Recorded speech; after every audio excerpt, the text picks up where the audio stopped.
Hey everyone. So I'm creating some new videos in winter 2023. So I'm using a slightly different software. Things might look a little bit different. I also don't have a microphone right now, so we'll see how the audio turns out.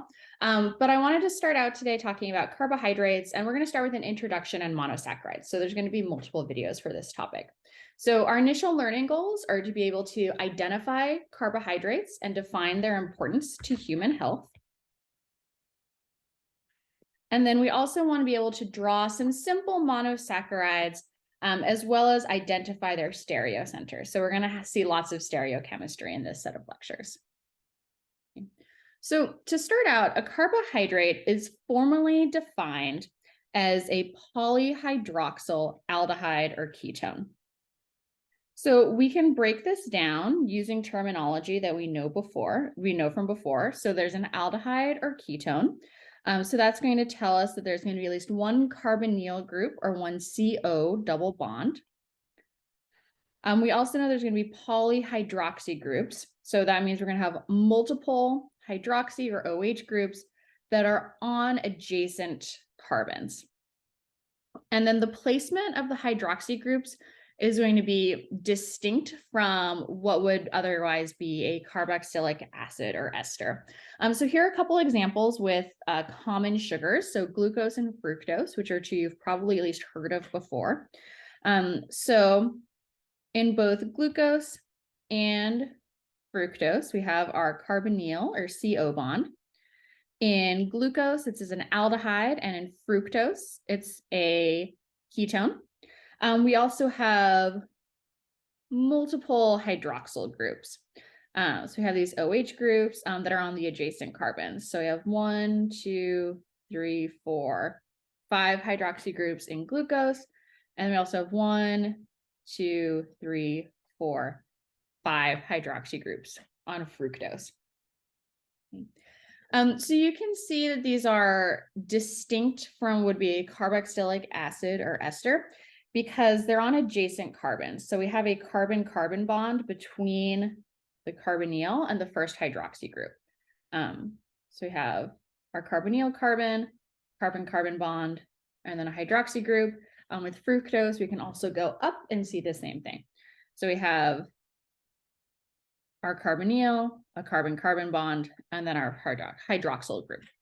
So this is a distinct bonding order from what you would see in a carboxylic acid or an ester.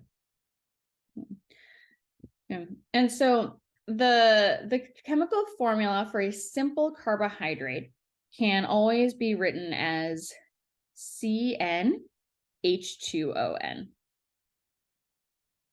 And this is actually how it got their name carbohydrate, because they're hydrates of carbon. So it's like we've taken carbons and then added waters onto it. And then the way those waters are arranged is a bit unique. Carbohydrates are also referred to as sugars and starches. There's a lot of dietary baggage that comes with carbohydrates, but they're used throughout nature and then also synthetically in some cases. And then carbohydrates can also sometimes be compounds that are hydrolyzed to polyhydroxyaldehydes. So that means that if you take a compound and hydrolyze it, add water, and then what you get as a product of that reaction is a polyhydroxyaldehyde, then that can also be called a carbohydrate. So carbohydrates are a really diverse category of biomolecule that have many nutritional and functional applications. So pasta is one of my favorite starchy foods. It's very carbohydrate-rich fruit. Many fruits will have fructose and other sugars in them that will raise your blood sugar. They also have functional roles in plants. So for example, leaves, like the structures of leaves and trees, grains are also made out of carbohydrates. So they're used quite often in nature. They're a very diverse biomolecule, and we'll see some of that diversity moving forward. Okay. So the simplest sugars are monosaccharides. They're also called simple sugars. We'll see this general terminology a lot. So here, a saccharide generally refers to a sugar.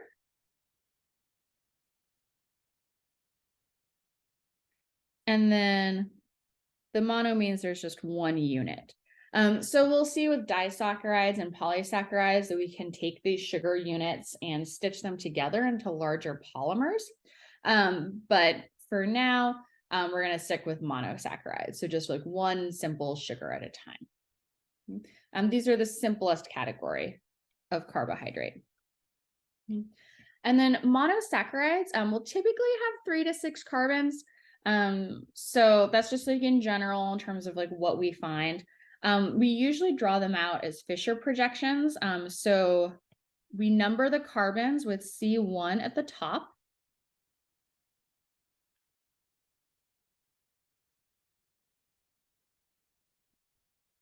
And this is of our Fisher projection.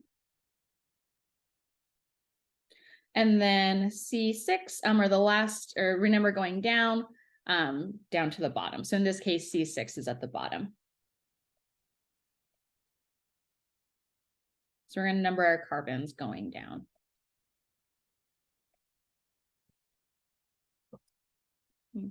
So typically the carbonyl group is going to be found at either C1, which is the terminal carbon, or the adjacent carbon, C2. So we saw that with glucose, where we had our CO group on C1, and then on fructose, we had our CO group on C2. And then most of the remaining carbons will have a hydroxyl group as a substituent. Not 100% of the time, but that is typically what you see.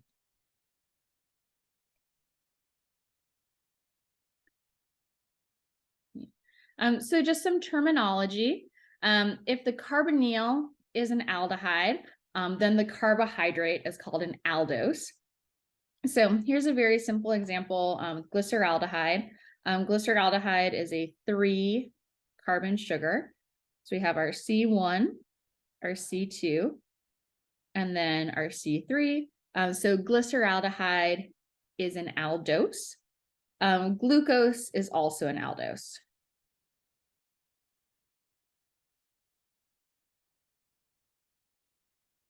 Okay. And then if the carbonyl is a ketone, then we call the carbohydrate a ketose. So here's dihydroxyacetone, which is a simple ketose with 3 carbons. So again, we have C1 at the top, C2, which is where our ketone carbonyl is located, and then C3 at the bottom. And then in terms of previous examples, fructose is also a ketose. So just a couple examples. Yeah. So a little bit of a change from what we've seen before in this class, carbohydrates are mostly referred to by their common names rather than IUPAC names. So for glyceraldehyde, that's not the IUPAC name. The formal IUPAC name would be 2,3-dihydroxypropanal, but we typically refer to it as just glyceraldehyde. So when you're going through the carbohydrate section, this is a section in particular would be helpful to keep like a little lexicon of the structures and their different names, because the name or the structure is not always obvious from the name.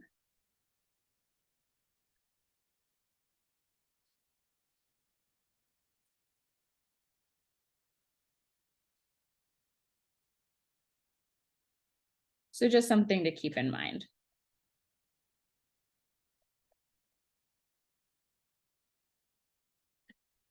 Oh, sorry, not the IUPAC name, but from the common name.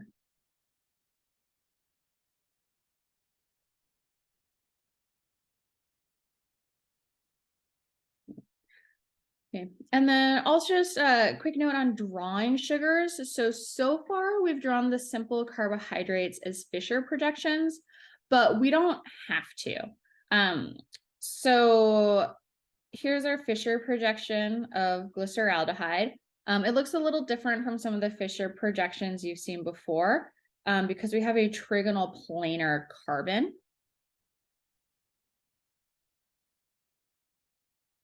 At carbon 1.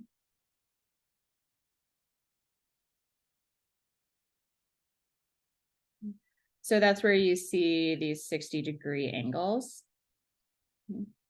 Sorry, not 60 degrees, but 120-degree angles. And then we have our stereo center, and then another non-stereo center at the bottom, because we have 2 hydrogens on this carbon. So we will mostly draw them as Fisher projections because it helps make the difference between the structures more clear. One thing you may have noticed between glucose and fructose is when you're staring at carbohydrates, there's a lot of carbons, oxygens, and hydrogens, and it can be a little difficult to parse out the spatial arrangements without Fisher projections. So the Fisher projections are very helpful there, particularly as many carbohydrates do have multiple stereocenters, but we can also draw them as a line structure. So particularly in some biochemistry sources, you might see them drawn this way. So we have 1, 2, 3 carbons as well. So just keep in mind that you will see them drawn in different arrangements. Then I lost a hydrogen there.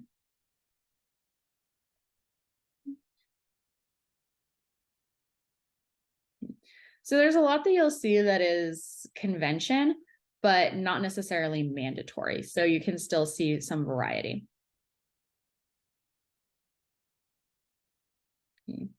So monosaccharides are typically characterized or named based on the number of carbons in the carbon chain.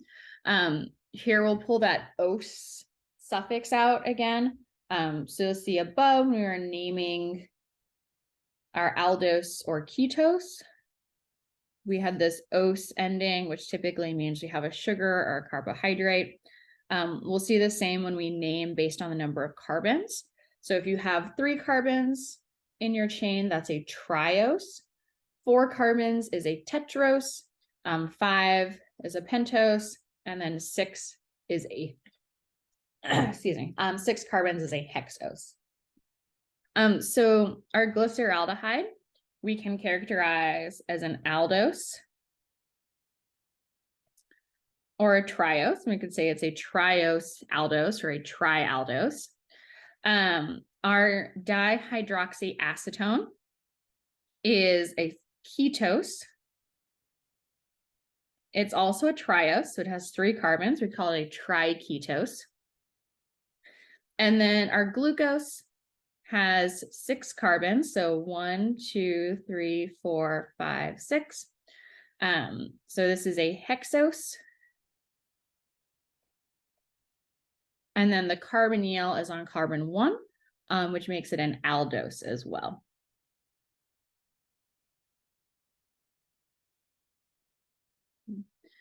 So our carbohydrates are biomolecules. So the stereochemistry does matter. It matters a lot in terms of enzyme activity. It also matters in terms of diet, in terms of how they're metabolized. So the stereochemistry, unfortunately, does matter. Not unfortunately, just it gets kind of complicated when you have multiple stereocenters. So as chemists and biochemists, we tend to have a bias towards the isomer that occurs naturally, or the one that's found in nature. And in particular, we have a really anthropocentric bias. So that means that we tend to have a bias towards studying sugars that are important to human health. So just for example, glyceraldehyde is a metabolite that's produced by the oxidation of glycerol. So here we have our 3 alcohol groups of glycerol. And then it's metabolized by an enzyme that's called glycerol dehydrogenase to make glyceraldehyde. So here we have our triose aldose or our trialdose, and we make a specific stereoisomer of glyceraldehyde. So that's typically the one that we're going to show you throughout the class. However, glyceraldehyde does have an enantiomer. So we can look at our two enantiomers of glyceraldehyde. So this is how you've seen it drawn. So far, we have our C1 at the top, our C2 in the middle, and then our C3 down at the bottom. And then, so here's our mirror plane, just represented by the line. So with glyceraldehyde, we only have one chiral carbon, that's carbon 2. So carbon 1 only has 3 things around it. So it's trigonal planar. So that doesn't have that type of stereochemistry. C2, we have a tetrahedral carbon with 4 different things around it. C3, we also have a tetrahedral carbon, but 2 of those things are the same. So it's not going to exhibit enantiomeric behavior or enantiomeric stereochemistry. Yeah. So the stereo nomenclature for sugars is a bit historical, and it is based on optical rotation, but when they assigned the DNL nomenclature, they just accidentally ended up being correct. So it is a little bit outdated and a little bit separate from other nomenclature labels that we've seen so far. So on the right, we have D-glyceraldehyde, where the chiral carbon's OH group is on the right. So that's what makes this the D enantiomer. And then our second enantiomer is the L, or L-glyceraldehyde. And an L-glyceraldehyde, the chiral carbon's OH group is on the left. So that's a little bit easier to remember. So left is L, D is on the right. Now here are 2 enantiomers of glyceraldehyde. The quote unquote naturally occurring stereoisomer is D-glyceraldehyde. So this is what will be shown more, or what you typically see as an example. The textbook actually gives this example, and then it says that the L-glyceraldehyde is the unnatural isomer, which is a very kind of judgmental way to label it. So there isn't really anything unnatural about the L isomer or the L enantiomer. So it can be made in a lab. It exists. It just isn't necessarily the product of a biological reaction. And it specifically isn't the product of a biological reaction in mammals. So bacteria do a lot of really interesting chemistry. There are bacteria in the Arctic, for example, that will make enantiomers of common proteins as like a natural antifreeze. So just because a mammal doesn't make it, or humans can't make it or metabolize it, doesn't mean that it's unnatural. There are a lot of really interesting life forms out there that do a lot of really cool chemistry. So just like whenever you're seeing like naturally occurring, just try to hold in your mind that that means like biochemically, and it really does have a strong bias towards mammals and humans in particular. Okay, so glyceraldehyde is a relatively simple sugar. It has 3 carbons and 1 chirality center. So that's a little typo. So what about larger carbohydrates? So we've seen some trioses, and we've also seen a couple hexoses. So with hexoses, tetroses, pentoses, any of these sugars that are larger than 3 carbons, We can still apply the L and D nomenclature to all monosaccharides, but we do have to be a bit more selective about it. So let's take a look at glucose. So this is an aldohexose. So if we break this down, the aldo is telling us that we have an aldehyde. And then the hex is telling us that we have 6 carbons. And then just lastly, the ose at the end is very typical for sugar. So this is telling us that we have a sugar or a carbohydrate. If we say that something's an aldohexose, that doesn't specifically mean that we have glucose. So we'll see that there are many examples of aldohexoses that have different stereochemistry. Okay. So glucose, in addition to being an aldohexose, has 4 chiral centers. Okay. So we have carbon 1. That's trigonal planar, so that's not going to be a chiral center. We have our carbon 2, which is a tetrahedral carbon with 4 things around it. So there's 1 of our chiral centers. We have C3, which is also a chiral center. C4, which is a chiral carbon. And then C5, which is our 4th chiral carbon. For C6, which is down here at the bottom, we do still have a tetrahedral carbon. However, we have 2 hydrogens, so it's not going to exhibit stereochemistry. Okay. So it's actually on the left, we have D-glucose. I probably should have switched those so that all of the L's were on the left side and the D's were on the right. Anyway, so we have D-glucose on the left of your screen.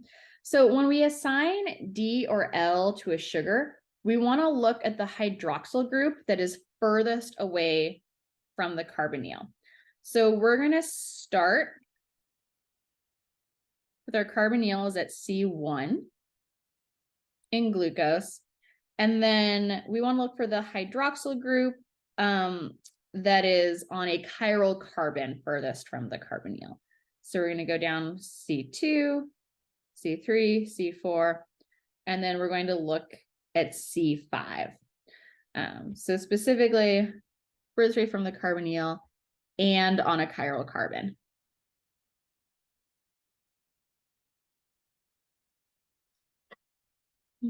And so if we look there, our hydroxyl group is on the right side. So that tells us that this is going to be D-glucose. We can do the same thing with our L-glucose. So I'll go through and number the carbons. So we have C1 at the top, C2, C3, C4, C5, and then C6 is down at the bottom. Our chiral centers are C2, C3, C4, and C5. And then we're going to find the carbon that has the hydroxyl group. That is typically going to be C1 in the case of an aldose, or sometimes C2 in the case of a ketose. So we have our C1, and then we're going to go down to C5, which is the chiral carbon that's furthest away. And then we can see that the hydroxyl group on C5 is on the left. So this is going to be L-glucose. And so D-glucose is the enantiomer of glucose that is biologically metabolized by humans through the glycolysis cycle. So we'll learn more about that later. But there isn't necessarily anything unnatural about L-glucose. It still occurs. And I think that if you looked into it, you'd probably find some interesting, if somewhat ambiguous biochemistry. Yeah. So here are some common hexoses. So we've looked at D-glucose a lot. So D-glucose is the substrate that's metabolized in glycolysis. It's the bloodborne sugar that can be uptaken by like your muscles and cells. So if you've ever done any glucose monitoring, you're specifically are looking for glucose in that case in the blood. Some other sugars are D-galactose. Okay, so again, galactose is a 6-carbon sugar. So we have C1, C2, C3, C4, C5, and then C6. This is also an aldose. So this is another aldohexose. And then if we look, so we can go from our carbonyl containing carbon down to C5 again, which is the stereocenter that's furthest from the carbonyl. Then we have our OH group, which is over on the right. So this is D-galactose. Our other or another common hexose is mannose. So this is another aldohexose where we have our carbonyl is on C1. And then if we look down at the chiral carbon that's furthest from C1, which again is going to be C5, and you can go through a number of these on your own. Then we see the hydroxyl group in our Fisher projection is on the right. So there's our D-mannose. And then D-fructose is a ketohexose. So we have our carbonyl is on C2. C1 is not a chiral carbon. So there again, it's tetrahedral. But in that case, we have 2 hydrogens. So 2 of the groups are the same. C2 is not going to be a chiral center because it's trigonal planar. C3 is a chiral center. C4 will be a chiral center, and then C5 is also a chiral center. C6, again, tetrahedral, but it has 2 hydrogens, so not a chiral center. So I'll go through and highlight the chiral centers. So here our ketohexose, fructose, has 3 chiral carbons. We can go from our chiral carbon, from our carbonyl to the chiral carbon that is furthest away, which is C5. And then again, we see the hydroxyl group is over on the right. So that's going to be D-fructose. So if you look at these common hexoses, you might find it's like a little bit of a game almost to see like where the differences are between them. So these sugars all have the chemical formula C6H12O6. They are all isomers of each other. And so what's different about them are in some cases, so number 1, the carbon that the carbonyl can be found on. So for glucose, galactose, and mannose, the carbonyl is all on C1. And then for fructose, the carbonyl is on C2. So we have the carbonyl on either C1 for our aldohexoses or C2 for our ketohexoses. And then they all have the D stereochemistry. So in all of them, we have on C5, the hydroxyl group is on the right. And then, so what's different between them is where the other hydroxyl groups are located. So in the case of D-glucose, D-galactose, and D-mannose, this is where the Fisher projection really helps us see the differences between these molecules. So between D-glucose and D-galactose, the only difference between glucose and galactose is the stereochemistry at C4. And then if we compare glucose to mannose, the only difference between those two sugars is the stereochemistry at C2. So there really is, like, even though there's very small stereochemical differences, they have a really large biological effect. So we can't metabolize galactose and mannose the same way that we metabolize glucose. So it has to be converted to glucose before it can be metabolized or used for energy. So yeah, so it's like, and these are not the only hexoses either. There are a lot more. These are just a couple common examples. So all of these hexoses are isomers of each other. In the case of fructose, that's going to be a constitutional isomer because the location of the carbonyl is different. So you have a different connectivity, a different arrangement of atoms. But in the case of glucose, galactose, and mannose, those are all stereoisomers of each other. So make sure that you're using your Fisher projections so that you can help identify which sugar is which. Okay, so just to summarize what we did in this video, we learned the definition of a carbohydrate. So polyhydroxy aldehyde or ketone, or we're going to take our hydrocarbon and kind of add waters to it. We learned some structural features of monosaccharides. We looked at stereocenters of enantiomers of monosaccharides. We learned how to apply D and L labels to sugars that have multiple stereocenters. And we also looked at some examples of common hexoses.